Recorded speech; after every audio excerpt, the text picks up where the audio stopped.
छत्तीसगढ़ में व्यापार और व्यापारी हित की बात करें तो सबसे पहले छत्तीसगढ़ चैम्बर ऑफ कॉमर्स का नाम अग्रणी है और लगातार व्यापार और व्यापारियों के हित में बड़ा निर्णय छत्तीसगढ़ चैम्बर ऑफ कॉमर्स द्वारा लिया जा रहा है।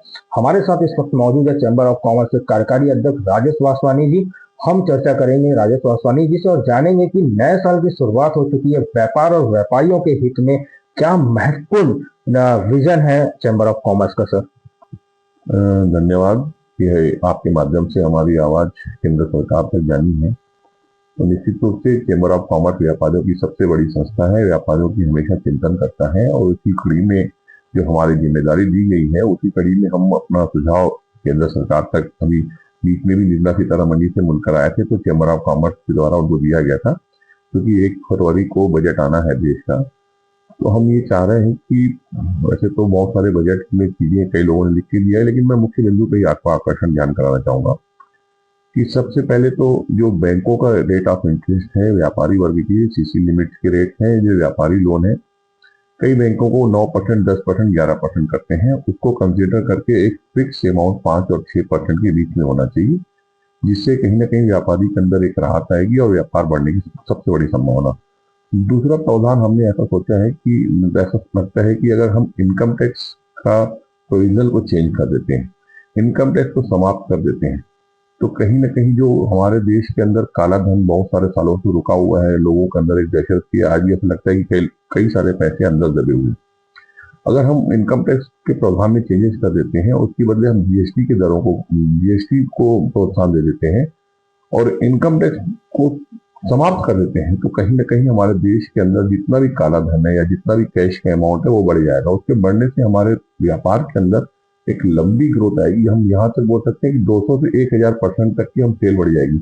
हम उसकी कमी जो है देश में, अगर इनकम टैक्स के जो कहीं ना कहीं अगर हम प्रोविजन चेंज करते हैं तो उसके नुकसान की भरपाई हम जो जीएसटी की ग्रोथ आएगी उसके माध्यम से कर सकते हैं।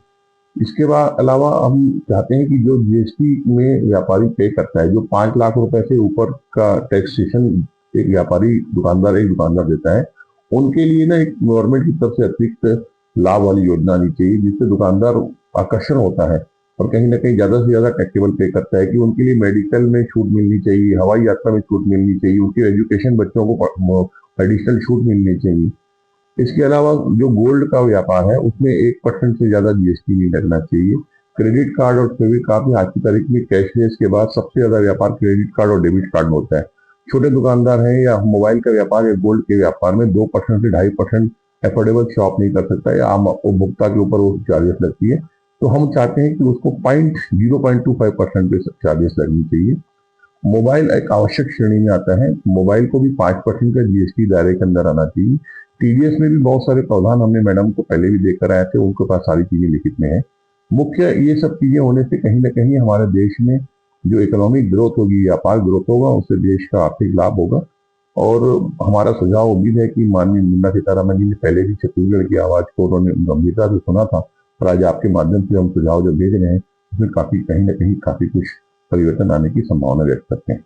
छत्तीसगढ़ के परिप्रेक्ष्य में बात करें, छत्तीसगढ़ का भी बजट आने वाला है। सरकार के साथ आपकी बजट के पहले चर्चा होती है, तो छत्तीसगढ़ के लिए क्या रोड मैप तैयार किए सर, क्या सुझाव देना चाहेंगे? क्योंकि छत्तीसगढ़ का जो बजट सत्र है उसके अंदर ना जीएसटी के दायरे से तो उनके पास प्रावधान नहीं रहता है, लेकिन छत्तीसगढ़ के व्यापार विकास के लिए हमें बहुत सारी चीजें करनी चाहिए।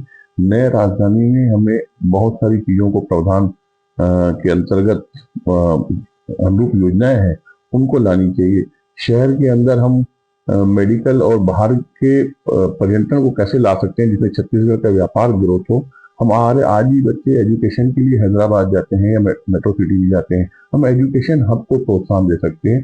बाहर के पर्यटन को रायपुर छत्तीसगढ़ में ज्यादा से ज्यादा लाएं, जिससे छत्तीसगढ़ का व्यापार की ग्रोथ होनी चाहिए। सर पिछले बार की अगर बात करें तो चैम्बर ऑफ कॉमर्स ने जो सुझाव दिए थे, जो मांग रखी थी, कितनी मांगों को शामिल किया गया था छत्तीसगढ़ के बजट में और कितने सुझाव को माना गया था? लगभग 70% से ज्यादा ग्रोथ बातें हमारी निर्मला सीतारमण जी के सामने उन्होंने जो बातें रखी थी उसमें 70% की बातें हमारी लगभग उन्होंने स्वीकार करते हुए उसको देश में अमल किया गया। और हम तो बड़े प्रसन्न हैं कि छत्तीसगढ़ के बजट के जो सुझाव दिए थे उसको निर्मला सीतारमण जी ने अपने ट्विटर्स पे लिख के बधाई दी और हमारी जो मांगे थी उसमें 70% से ज्यादा उन्होंने मांग पूरी की, तो हम उनका भी धन्यवाद देते हैं। छत्तीसगढ़ रायपुर की बात करें, राजधानी है और देखा जाता है कि यहाँ पे जो व्यावसायिक क्षेत्र हैं, जो बाजार क्षेत्र हैं, आज भी वहाँ पे बहुत ज़्यादा यातायात की समस्या बनी हुई है। लगातार चैम्बर के द्वारा यातायात को लेकर पहल की जा रही है, लेकिन वो समस्या से निजात क्या ये नए साल की शुरुआत हो चुकी है? इस साल क्या कुछ बेहतर हो सकता है? बहुत अच्छा प्रश्न किए शहर के लिए आपने, रायपुर शहर के लिए। और हम लगातार मांग करते हैं सरकार से कि जो रायपुर की हमारी ट्रांसपोर्ट की गंज मंडी है उसको सर्वप्रथम शहर से बाहर करना चाहिए। डूमरतराई के आसपास तो हमको उनकी जमीन अलॉट करके यहाँ की व्यवस्थापन वहां करना चाहिए, क्योंकि आज भी डूमरतराई जो होलसेल की मंडी बाहर है या जितनी भी मंडियां होलसेल की बाहर हो चुकी, उनका सामान वहां से लद के रायपुर शहर में आता है, जिससे ट्रैफिक की प्रॉब्लम आती है।